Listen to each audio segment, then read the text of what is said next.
So I got home this afternoon and my box is here, but check that out. Somebody tried to bandage it up. I haven't touched it. I'm kind of recording this just to kind of document what's happened here in case they don't want to help me out if I open this thing up and it's damaged. I just got home and found it in this shape. Look, there's a nice big hole in the box. You can see all the way into the box. The instructions are down in there. So that's crazy. I've heard horror stories of guys ordering these bumpers and they never show up in good condition. And I was thinking, well, they just had bad luck. I guess not. Well, let's open it. Where'd you go, boy? Oh, there you are. Hey, buddy. What's going on, guys? Say hi to Tucker. He's the new helper around here. So anyhow, over on the what was that, the September, I can't remember which day it was, they had a 3-day sale going on. It was basically a Labor Day sale over at Harbor Freight, and I've always wanted a winch.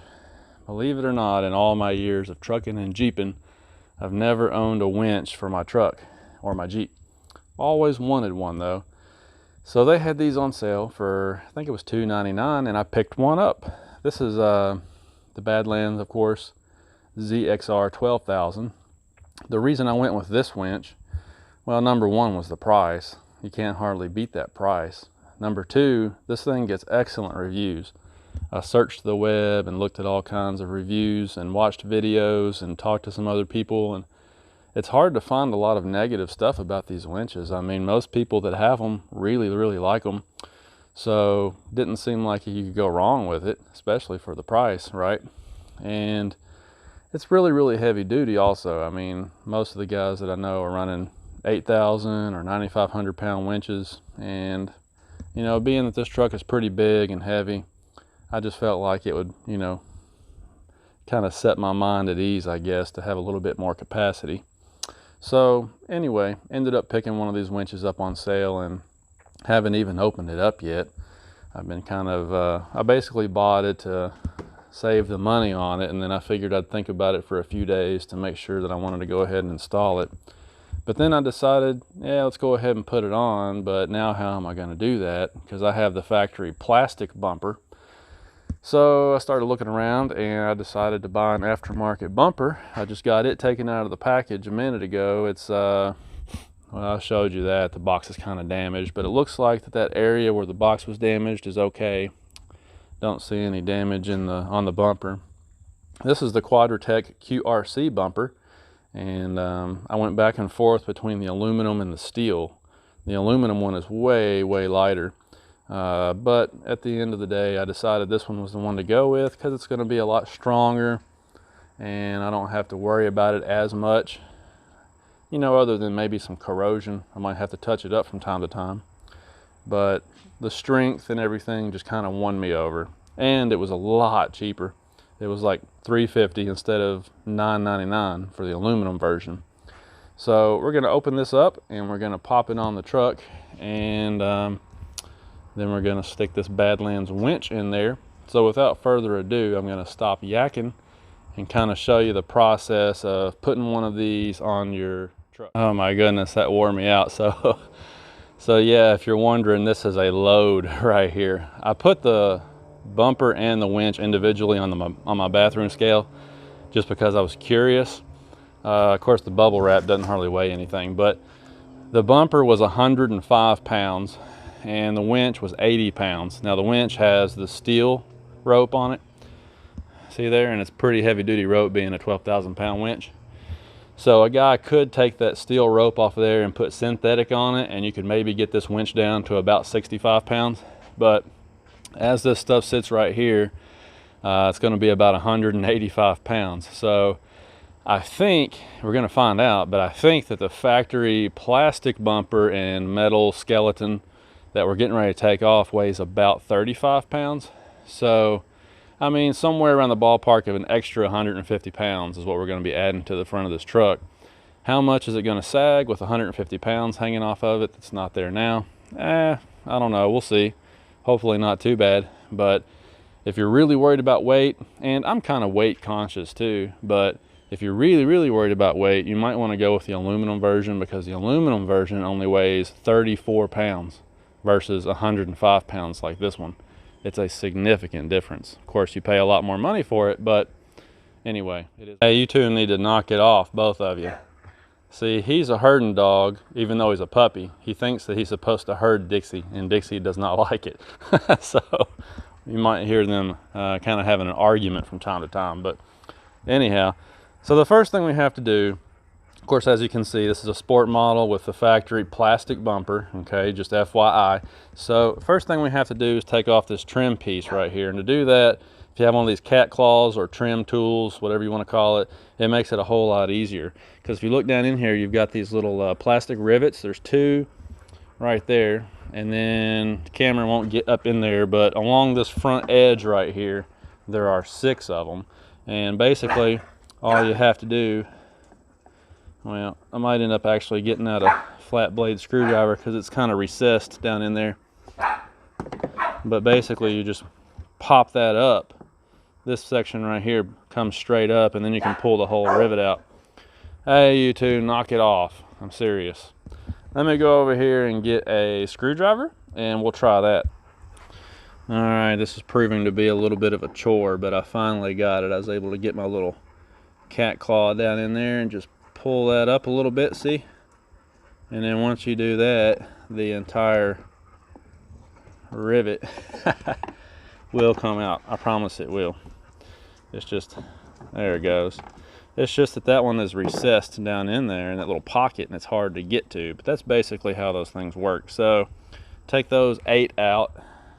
That's the first thing you need to do. All right, so the next part we're gonna do is get up under here and take this big plastic air dam off. In order to do that, you've probably seen me do this before. Oh my goodness, this thing is not focused. But basically you have more of those plastic rivets down through there, and then you also have a couple of bolts. There's one here and one over there on that side. If you pull those out, then this whole thing will come out from underneath of here, as Tucker is trying to maul me. And once we drop this down, it'll give us some space to get in there and work. So let's get that removed next.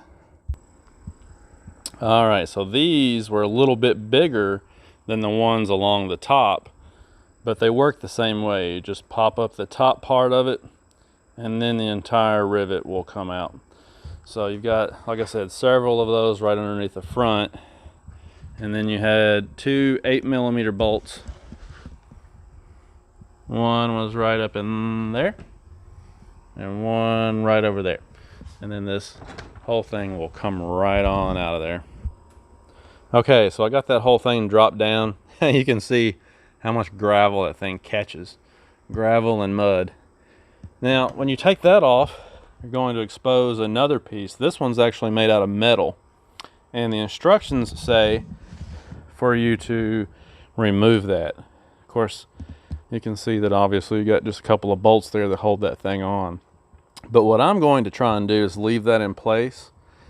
We're going to see if I can leave it in place, because it does provide a little bit of protection back there. You know, you've got a lot of vital suspension components back there that are going to get blasted with road salt and everything if you live in my area.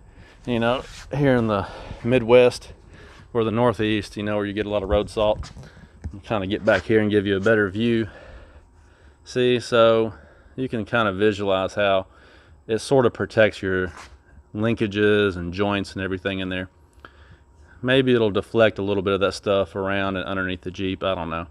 But anyhow, I'm going to try and leave that on there. Now, some people don't like it because they think it's ugly. You know, that's all subjective. And like I said, the instructions tell you to take that off. But if I can leave it on there, I'm going to try and leave it on there. So let's move along here. Okay, so the next thing I'm going to do is get over here on the passenger side, and you can see that harness right there. That's for your fog lights. So I'm going to go ahead and disconnect this. And then, see those bolts? You got a couple. Of course, that's on the outside of the frame horn, and there's 2 other ones on the up in there.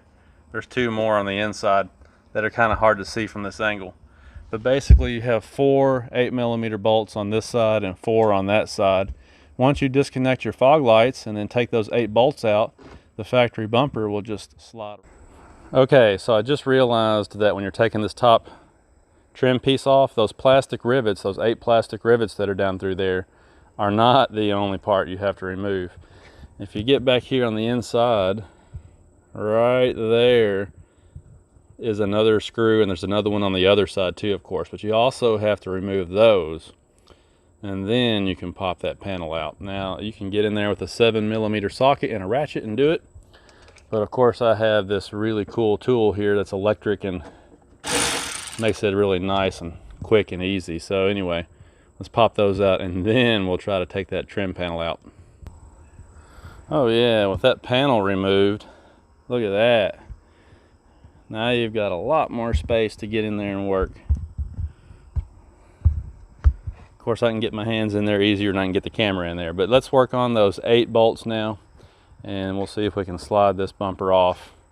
The hardest part of this job is just, and it's not really difficult, it's just time consuming, is getting the factory bumper off, and then you have to disconnect your wiring harness for the fog lights, and you have to disassemble the bumper partially to get in there and do that. So this is the most time consuming part of the job, but we'll get it knocked out here in a few minutes. So let's get this off. So I've run into a little bit of a snag. Those bumper bolts that mount the bumper to the frame horn, those are 18mm, but as you can see, you have to have a deep well socket, and I do not have a deep well 18, so I'm gonna have to go borrow one from somebody or buy one, I guess, so I can get those loose. Daggone it, there's always something. So I got the bumper off. This is the most time consuming part right here, because you've got to take that inner panel off right here with 13mm bolts, and then you have to have a little bitty Torx socket to get your fog lights out, disconnect all your harness and everything. Basically you're gutting the stock bumper so that you can reuse your fogs in the new bumper. So this is the part that takes a little while. It's not hard. Well guys, it's starting to get dark out here and I ran out of time for the day, but at least I did get the bumper on. Didn't get the winch installed today. Probably work on that tomorrow, but there's the bumper. I think it looks pretty good. In fact, I'm really impressed with it because it doesn't stick way out. You know, it doesn't have a giant profile. Pretty nice looking bumper. Still has good protection for the fenders out here. I'm hoping that my winch will drop right down in there. Won't have any trouble. This one was way easier to install than this factory one because you can get to all the bolts on the frame horns really easily.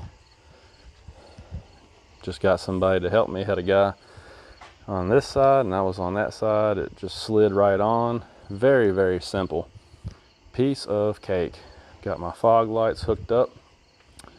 So everything went really well. Here's the thing though that I have to work on next. If you remember, the factory bumper had a nice filler panel back here to cover up the fog light housing. Well, this one, and I know it's dark, I apologize, but it's wide open.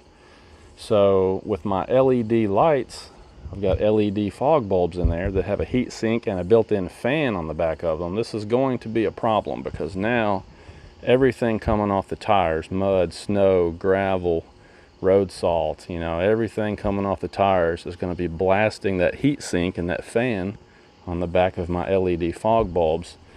So that's not going to work out, and I don't want to get rid of these bulbs because these things are awesome. One of the best things I've ever bought for the Jeep, actually. So I'm probably going to try, and my dad's pretty good at fabricating stuff. I'm going to see if he can fabricate me a little plate that basically these two bolts, these two 18mm bolts on the outside of the frame horn, I'm going to try to reuse those and just bend a piece of plate that would come out like this. You know, nothing real fancy, but just something to kind of shield the back of those fog lights so that it won't be taking a direct shot from everything, you know. Hopefully that will extend the life of those bulbs and keep junk from getting inside the fan. So that's a little mod that I'm going to have to do just because I've got these LED bulbs, but most of you guys won't have to fool with that.